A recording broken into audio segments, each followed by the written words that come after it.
Hello friends, good to see you again through this video. Today I wanted to share a verse from the Bible and I wanted to just explain few things from that verse.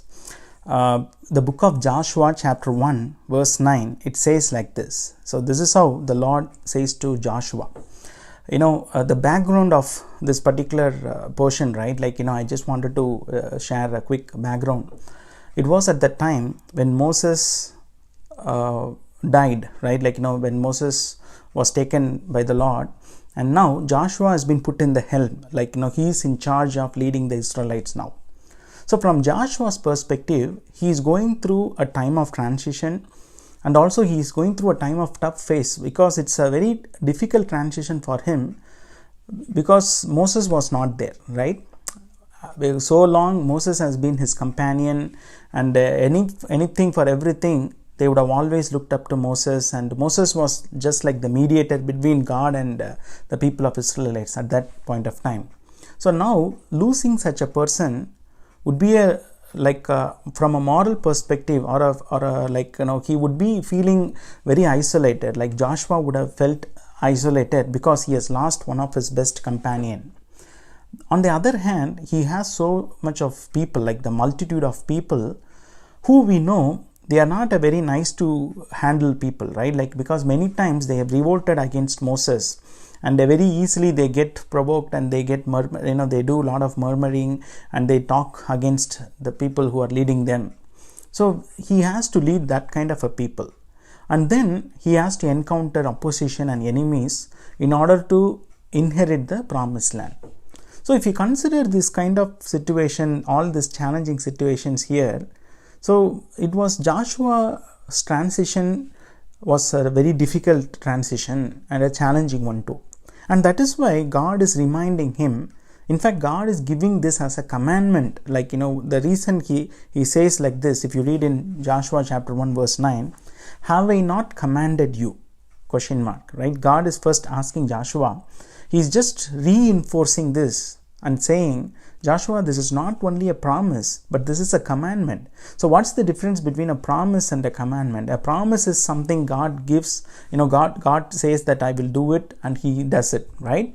But when he says it as a commandment, he says, don't ever forget that whatever I'm saying, which means the one that he's going to say after this is so important that Joshua should never ever forget in his life. That is what he's saying, right?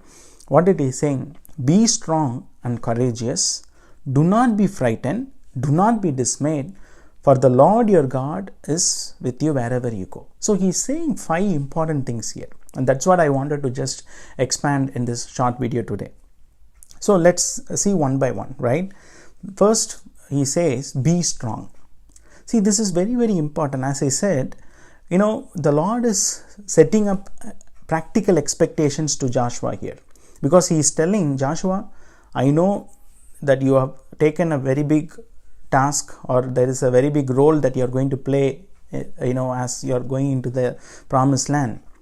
But there will be instances, or there will be situations where you may feel weak, or when the opposition comes against you, or when you encounter problems, or when you face difficulties, you may feel that you are weak. But God says, don't feel that you are weak, but be strong. So how we feel strong when we feel weak? It is only through strengthening ourselves in Word of God, right? Only when we allow ourselves to be led by the Spirit of God, when we allow the power of Jesus to work through us, that is when we can be strong even when we feel weak. So today, my dear friends, the first important thing that the Lord said to Joshua, the same way he is telling to you and me is, in whatever situation that you and I go through, let us not feel weak, but let us be strong. Let us feed on the Word of God. Let us take that as a medicine. Let us take that as our strength, because the Bible says the joy of the Lord is my strength. And that is why when we rejoice in the Lord, even though the situations, the circumstances might be against us, it brings strength to us so that we can face that situation with a strong courage, right? So what happens when we become strong? Obviously we become courageous, right? Because without having that strength, it is impossible to be courageous. When you don't have strength, you won't be able to exhibit that confidence. You won't be able to exhibit that courage in life, right? So that is why God says there would be situations, there will be times where you will feel that you are very weak and you will feel discouraged. You will feel that things are going against you. You may feel like, why this is happening in spite of doing right things. Why should I suffer like this?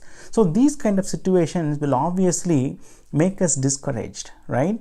And that is why God says, be strong and courageous.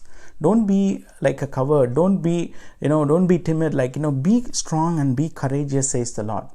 Then thirdly, he says, do not be frightened. So when do we fear, right? When most often we fear about tomorrow, right? Most of us, we have fear about tomorrow. What is going to happen in my future?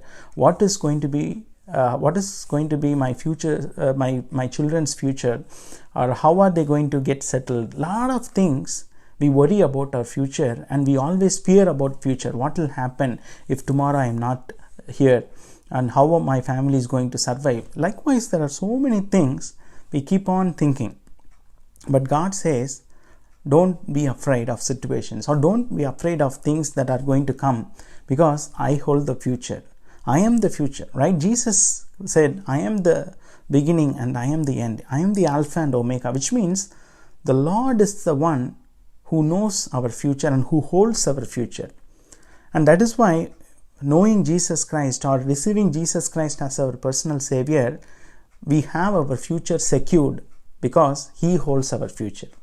So that is why God says, no matter your situations may look bad, it doesn't matter how bad or how worse your opposition looks today, or how bad your situation looks today. God says, do not be frightened.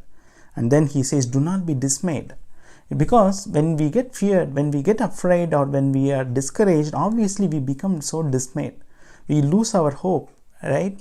And we are not able to walk with that confidence, or we are not able to place the trust in the Lord, because we look over the circumstances. We see the circumstances are threatening us, and we give up, thinking that we won't be able to overcome. But you know what? The Bible says, through Jesus Christ, you and I, we are called to be overcomers in this world. And that's what the Lord says, right? In this world, we will have tribulations and trials, but He says, do not be afraid, because I have overcome the world. Which means the Lord who has overcome the world is the one who is strengthening us today. And that is why He says, through me, through my strength, you can also be overcomers in this world. You can also conquer the situations and circumstances, says the Lord. So that is why God is giving this practical expectations to Joshua as he is taking up his charge, as he is leading the journey into the promised land. He has to overcome so many opposition. He has to deal with that multitude of people, and also he doesn't have Moses' counsel anymore, because Moses has gone now. So he has to rely on God, and he has to rely on the Spirit that talks to him, and that is how he can lead the nation of Israel into the promised land, right? So then the fourth important thing, what happened, the last important thing is, the Lord says, the Lord your God is with you wherever you go. So why should the Lord put this sentence? Because He says, do not be strong and courageous, do not be frightened, do not be dismayed.